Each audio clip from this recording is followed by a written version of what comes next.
Michel Dupont. Bonjour. Nous sommes aujourd'hui à la librairie Brune Culture pour vous découvrir votre nouveau roman policier qui s'appelle Western, publié dans la collection Le Noir du Vistemboire. L'histoire de Jean Daniel, qui est un gars qui était un cadre supérieur dans une grosse entreprise internationale, et puis qui va arriver sur la grâce de Dieu, en fait, complètement déclassé, après avoir mis le nez dans des problèmes d'éthique dans l'entreprise. Donc il s'est fait larguer par sa femme et il arrive en logement social sur la grâce de Dieu avec tous ses préjugés. Voilà. Donc il va nourrir une volonté de vengeance, ce qui va nous entraîner vers une enquête policière, et c'est là qu'on va retrouver le commandant Pesqueur. Les lieux sont importants dans ce roman policier parce que la scène d'ouverture, ça c'est à Fleury-sur-Orne, dans un endroit qui s'appelle l'île Enchantée. Pour vous, est-ce que c'était une volonté de réalité? Est-ce que vous êtes allé sur place avec un micro, le petit bloc-notes? Ça s'est passé comment? Eh ben, j'aime beaucoup ancrer effectivement mes récits dans la réalité de la ville ou de la campagne d'ailleurs en l'occurrence. Bon, le côté amusant, c'est qu'ici l'auberge enchantée, en fait, on la découvre au départ avec un pendu face au restaurant, là, donc ça casse un peu la dimension idyllique, mais non, c'est effectivement important. Ce que j'aimais, c'était la dimension grâce de Dieu, avec cette dimension quartier, et puis juste aux marches de Caen, en fait, cet espace de promenade qui est dédié beaucoup au Canet lors des week-ends, avec une dimension un peu bucolique, et puis toute son histoire propre que vous pourrez découvrir aussi.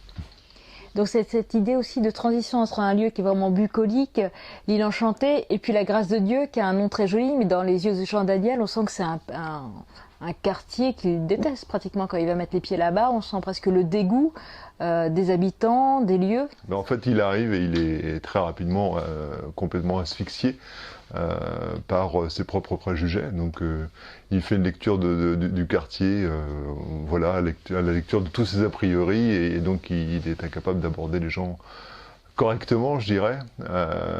Et puis ça va glisser à travers de la rencontre d'Aïcha. Il y a votre envie, j'ai l'impression, dans tous vos romans, de parler aussi de la mutation de la ville. À la fois dans Western, vous parlez de la SMN, vous parlez de ces maisons ouvrières qui sont détruites, alors que ça fait partie d'un patrimoine.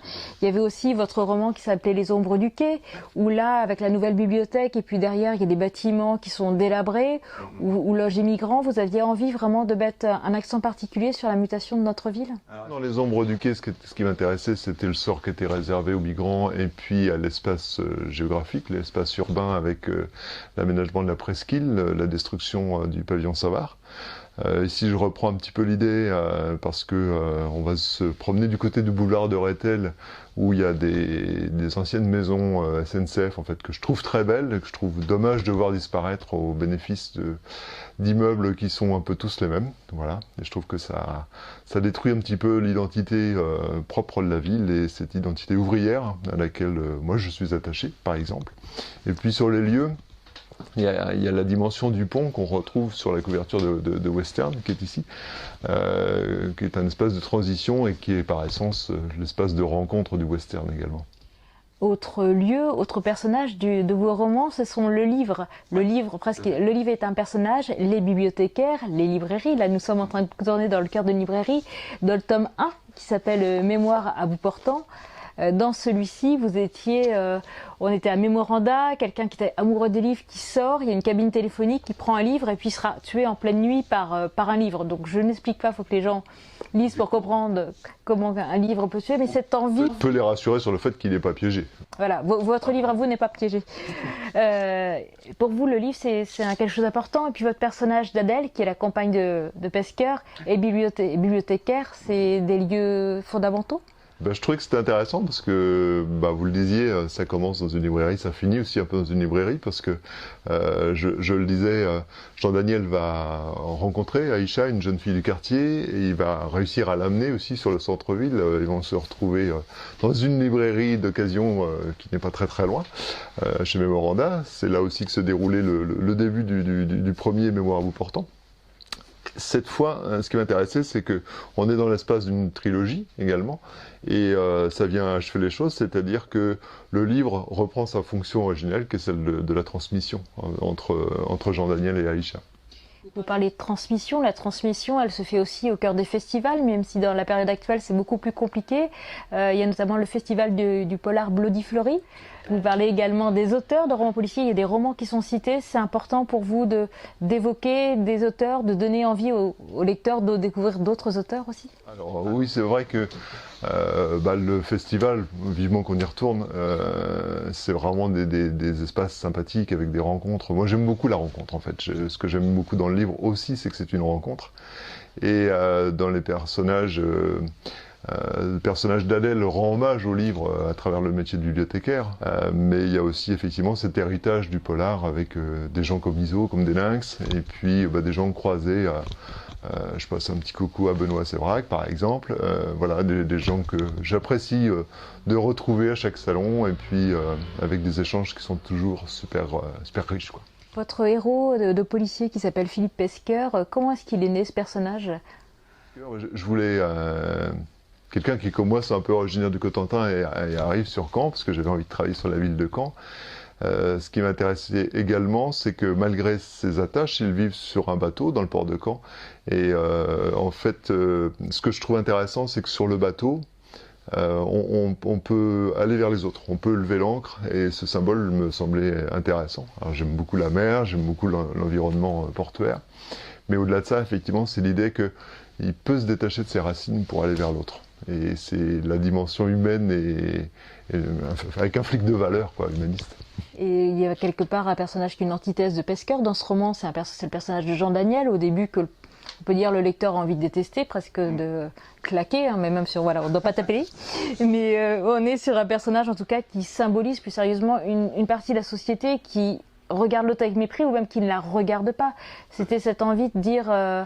voilà ce qui peut se passer et changer de comportement. Jean Daniel, c'est un personnage intéressant parce qu'en fait, c'est quelqu'un qui a gagné beaucoup d'argent jusqu'à un certain point, ça ne lui posait pas de problème. Et puis, il est rentré dans une dimension éthique qui a été plus compliquée à gérer pour lui. Et en fait, la question de Jean Daniel, c'est celle de la lâcheté. Et voilà, donc quand il va construire sa vengeance, il va essayer, je dirais, enfin de prendre son courage à deux mains. Et puis il y a le personnage de son frère aussi, ancien communiste, syndicaliste, qui a toujours été dans le combat et qui le renvoie un peu à sa faiblesse. Et bon, on va voir ce qu'il advient des deux. Et voilà, Jean Daniel qui va s'apercevoir que parfois le courage, c'est peut-être aussi de s'occuper des autres. Il y a Aïcha, il y a un travail sur la langue, hein, cette jeune fille du quartier qui a une façon de parler très particulière. Vous avez joué sur le langage entre chacun sa façon de s'exprimer. C'est votre connaissance justement des jeunes qui vous a permis, le fait d'être aux clés, de croiser des jeunes régulièrement, qui vous a permis de mettre comme ça des mots, des expressions, des tics même de langage dans le texte? Alors c'est vrai qu'on est beaucoup dans l'observation, en tant qu'auteur, aussi en tant que prof, en tant que CPE, quand on travaille en contact avec des jeunes. Alors il y a une richesse dans ce vocabulaire, effectivement, il y a quelque chose, mais j'explique souvent à mes élèves aussi qu'il ne faut pas que ça devienne un ghetto. C'est-à-dire qu'on doit être capable d'aller vers d'autres terrains, d'aller vers d'autres personnes aussi. Et c'est le chemin qui est fait. Et Aïcha, dans le roman, elle est surprenante. Parce qu'elle a cette culture, elle maîtrise complètement. Et la joute verbale, elle est capable même d'être assez rentre-dedans. Et en même temps, on va découvrir qu'elle a d'autres richesses, effectivement. C'est un véritable roman de transmission, c'est aussi l'envie de montrer la solidarité, les lieux solidaires, les lieux associatifs, cette volonté de dire, quel que soit votre destin, que vous veniez d'en bas, si on peut dire, ou d'en haut, il y a la possibilité de se rencontrer, et quoi qu'il se passe dans la vie, on peut peut-être changer et découvrir d'autres choses dans ces lieux-là. Alors c'est vrai que j'avais envie de... je me souviens sur un autre des romans, j'avais fait une interview avec un collègue de polar qui me dit c'est curieux parce que c'est du roman noir lumineux, donc on va retrouver des initiatives locales hein, comme la COP 5% ou comme d'autres associations. Et ce qui m'intéresse, c'est que des gens par-delà leurs clichés, leurs a priori les uns sur les autres, ils sont capables de se réunir autour d'un café, de se filer un coup de main, de s'entraider et de reconstruire en fait une société. Je parle du commun, c'est-à-dire que l'intérêt commun dans la société, au-delà de toutes les divisions qui peuvent exister. Et ça, c'est quelque chose d'important pour moi, c'est-à-dire qu'on retrouve le sens du commun et de la coopération. western publié dans la collection Le Noir du Vistemboire, et à la fois je trouve un roman policier qui est un lien entre le polar traditionnel et puis le roman policier contemporain. Donc c'était votre envie de faire ce lien? Ouais, c'est très joliment dit, je vais garder la formule. Merci François-Michel Dupont. J'invite les lecteurs à découvrir Western et à se promener à la fois à travers les pages et puis à travers notre ville. Merci. Merci.